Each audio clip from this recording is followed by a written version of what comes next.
আপনি যদি কোনো সিস্টেমের পরিবর্তন চান তাহলে সেই সিস্টেমে নিজে আগে ঢুকুন, এরপর পরিবর্তন করুন।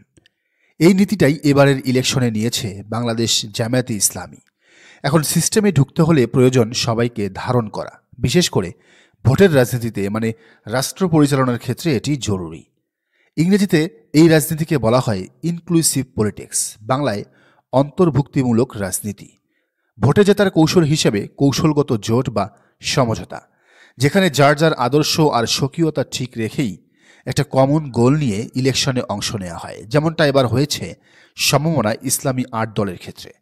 কেউ কখনো ভাবতেই পারেনি জামায়াতের সাথে জোটবদ্ধ হবে চরমোনাইয়ের ইসলামী আন্দোলন, কিন্তু হয়েছে। ৫ আগস্টের পর এই ইনক্লুসিভ রাজনীতিটা শুরু করে ইসলামী ছাত্র শিবির। বলা চলে ছাত্র শিবিরই এমন ধারণার বাস্তবায়ন ঘটায় এবং সফল হয়। তারা এই বিভিন্ন বিশ্ববিদ্যালয় ছাত্র সংসদগুলোতে হিন্দু, নন হিজাবি, বৌদ্ধ, চাকমাদের প্যানেলে নিয়ে ভোট করেছে এবং বিপুল ভোটে জিতেছে। এখন তারপর কি হয়েছে? পরিবর্তনও শুরু হয়েছে। সে পরিবর্তন যেমন ঢাকা বিশ্ববিদ্যালয়ের সিস্টেমে হচ্ছে, একই সাথে হচ্ছে প্যানেলের শিবির মতাদর্শের বাইরে থেকে আসা সদস্যদের ক্ষেত্রেও। নন হিজাবি ফাতিমা তাসনিম জুমা এখন পুরোদস্তুর হিজাবি নারী। তার মানে ইসলামী অনুশাসনের দাওয়াত পৌঁছানোরও অন্যতম মাধ্যম হতে পারে এই ইনক্লুসিভ পলিটিক্স বা অন্তর্ভুক্তিমূলক পলিটিক্স। উপরের লম্বা এই ইতিহাস টানার পেছনের মূল কারণ হল জামাত আজ একজন হিন্দু জনগোষ্ঠীর প্রতিনিধিকে সংসদ সদস্য প্রার্থী করেছে। জানিয়ে চলছে আলোচনা, সমালোচনা, কানাঘুষা। কেউ বলছেন এই সিদ্ধান্ত সঠিক, কেউ বা দাঁড়াচ্ছেন বিপক্ষেও। শ্রীকৃষ্ণ নন্দী নামের একজন ধনাঢ্য ব্যবসায়ীকে খুলনা ১ তথা দাকব বাটিয়াঘাটা আসনে প্রার্থী করেছে দাঁড়িপাল্লা। তিনি জামায়াতে ইসলামী অমুসলিম শাখার খুলনা জেলা সভাপতি। অনেকেই হয়তো জানেন না, জামাতের এমন আরও অনেক শাখা রয়েছে, যার একটি হল মহিলা জামাত। খুলনার রাজনীতির মাঠে এখন আলোচিত নাম কৃষ্ণ নন্দী। জামায়াতে ইসলামীর রাজনীতিতে যুক্ত হওয়ার পর তিনি আলোচনার তুঙ্গে। জামাতের বিভিন্ন সভা সমাবেশে দাঁড়িপাল্লা প্রতীকের পক্ষে ভোট চেয়ে বেশ আলোচনার জন্ম দিয়েছেন এই নেতা। খুলনার যে দুটি আসন হিন্দুদের ঘাঁটি, তার একটি হল খুলনা ১, আরেকটি খুলনা ৫। খুলনা ৫ আসনে জামায়াতে ইসলামীর সেক্রেটারি জেনারেল অধ্যাপক মিয়া গোলাম পারোয়ার নিজে নির্বাচন করছেন। হিন্দু অধ্যুষিত এই আসনটি থেকে তিনি ২০০১ সালের নির্বাচনেও বিজয়ী হয়েছিলেন। আগামী সংসদ নির্বাচনেও তিনি এই আসন থেকে প্রার্থী হয়েছেন।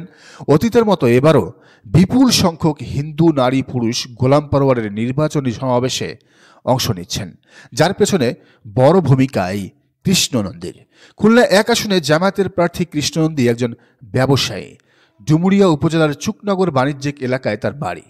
এখানে তার একাধিক ব্যবসা প্রতিষ্ঠান রয়েছে। সম্প্রতি এক সভায় কৃষ্ণ নন্দী বলেছেন, আমি ২০০৭ সাল থেকে জামায়াতে ইসলামীর রাজনীতির সঙ্গে জড়িত। গেল আওয়ামী লীগ সরকারের দমন নিপীড়নের সময়ও জামায়াতের নেতাকর্মীদের পাশে ছিলাম। এখন জামাতের এই ইনক্লুসিভ পলিটিক্সটা কেমন হলো? তাদের এই প্রার্থী কি দেওয়ার জন্য দেয়া, নাকি ভোটে জিতে আসার সক্ষমতা রয়েছে, তা নিয়ে এই আসনের একজন হিন্দু ভোটারের পর্যবেক্ষণটা জেনে আসা যাক। সুপ্রিয় সাহা লিখেছেন, আদর্শিক দ্বন্দ্ব থাকলেও জামাতের পলিটিক্যাল মুভের প্রশংসা না করে পারি না। খুলনা ১ আমার আসন। এখানে হিন্দু ভোট ডিসাইডিং ফ্যাক্টর, মানে হিন্দুরা যাকে চাইবে তিনিই এমপি হবেন। বিএনপি এখনো প্রার্থী দেয়নি এই আসনে। জোটের অন্য শরিকদের জন্য এই আসনটা ফাঁকা রাখা হয়েছে। এনসিপি যারা দিচ্ছে তারে চিনি না, ওয়াহিদুজ্জামান নামে একজন মনে হয়। আমার এলাকার মানুষের আমি চিনি, তারা না চেনা প্রার্থীরে ভোট দেবে না, মানে না চেনা, অজানা, অপরিচিত প্রার্থীকে তারা ভোট দেয় না। তার উপর ওই প্রার্থীর বয়সও কম। বয়স কম থাকলে সেইটা পোষাইতে যে ক্যারিশমা লাগে তাও তার মধ্যে দেখি নাই। অর্থাৎ বিএনপি এবং এনসিপি এখানে তেমন একটা শক্তিশালী নয়। এর মধ্যে মাস্টার স্ট্রোক খেলছে জামাত। একজন হিন্দুকে দাঁড় করায় দিছে। হিন্দু ভোট আর যায় কোথায়? ওইদিকে মুসলিম ভোট দুজনের মধ্যে, মানে বিএনপি আর এনসিপির প্রার্থীর মধ্যে কিছুটা হলেও ভাগ হয়ে যাবে। ডাকসু নির্বাচনে শিবিরের গেম দেখে বুঝছিলাম যে পোস্ট আইডিওলজিক্যাল স্টেট তারা মেনে নিয়েছে। জামাতের এই মুভ দেখে শিওর হওয়া গেল। এই এলাকার বাসিন্দারা বলছেন, কৃষ্ণ নন্দী একজন ধনাঢ্য ব্যবসায়ী শুধু নন, তিনি এলাকায় বেশ জনপ্রিয়, কারণ তিনি সাধারণ মানুষের সাথে মেশেন, তাদের সমস্যার সমাধানও করেন। আব্দুল্লাহ আল মামুন লিখেছেন, জামাতের কৌশলের কাছে অন্যান্য রাজনৈতিক দল এখনও শিশু। জাস্ট জামাত যদি ৫ আগস্টের পরবর্তী রাজনৈতিক স্পেস আজীবনে পায়, তাহলে কোনো সেকুলার দলই তাদের সাথে প্রতিযোগিতা করে টিকে থাকতে পারবে না। হয় সেকুলারদের জামাতের মতো ওয়েলফেয়ার পলিটিক্স শিখতে হবে, নয়তো রাজনীতি ছেড়ে দিতে হবে। এটা অবশ্য সেকুলাররা অলরেডি আজ করতে পেরেছে, যেমনভাবে পেরেছিল ফ্যাসিস্ট হাসিনা। তাই তো হাসিনার অনুপস্থিতিতে বর্তমান সেকুলাররাও বিভিন্ন জায়গায় জামায়াতের উপর চড়াও হয়ে জামায়াতকে স্তব্ধ করে দিতে যাচ্ছে। সেকুলারদের এই হাল দেখেই ভালোই লাগছে। এ সেকুলার সমাজ, হয় ওয়েলফেয়ার পলিটিক্সে আসো, নয়তো পলিটিক্সের রেস থেকে বিদায় হও।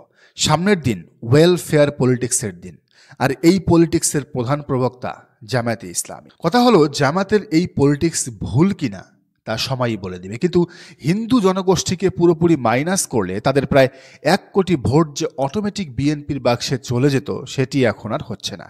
এখন অপেক্ষা শিবিরের মতো জামাতও এই পলিটিক্সের মাধ্যমে রাষ্ট্র ক্ষমতায় যেতে পারে কিনা সেটার। দর্শক, আপনি কি মনে করেন, এই সিদ্ধান্ত ভুল না সঠিক? জানান কমেন্টের ঘরে। আর এই চ্যানেলে নতুন হলে অবশ্যই সাবস্ক্রাইব করে বেল আইকনটি বাজিয়ে রাখুন।